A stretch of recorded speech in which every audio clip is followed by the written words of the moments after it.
So today we're going to talk about giving some depth and some visual interesting aspects to your village. A little bit of illusions, if you will, to make your village maybe look a little deeper, look a little different. Over here, there's actually a mirror. So half of that street doesn't really exist, it's just a reflection of what's in front of it.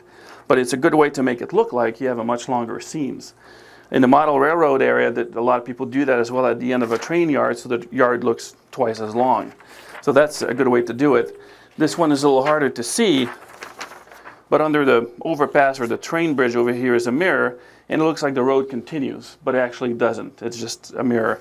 So this is a very inexpensive way to do it. So another good way to use the mirrors is that like a scene over here. It would have to be smaller, but instead of doing this, you could have a small mirror and it will reflect the scene and make it look like it goes longer. So very small mirror, don't need to have it everywhere. Obviously you could have it, you know, over here as well if you wanted to reflect, but that might be a little too much. Photo buildings are a really neat way to increase the depth of your village when you don't have the space for anything else. And the tools that you'll need to do this operation are a good, sharp X-Acto knife. Either kind will do.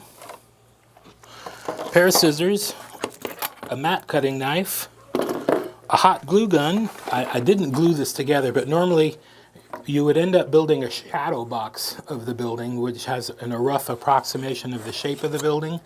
And then I put little Christmas lights in it to light it up. And in this particular case, since this building has really big windows in it, I decided to put scenes that you could see inside here. This is the scene from my living room, and this is the scene of our barkeep from the Happy Trails convention, and another scene from my living room. So when you put this inside of this building, you can see a little scene inside, a lot like some of the D56 buildings. Now you don't have to put a scene inside of it. The building looks, you know, equally well just being lit up from the inside.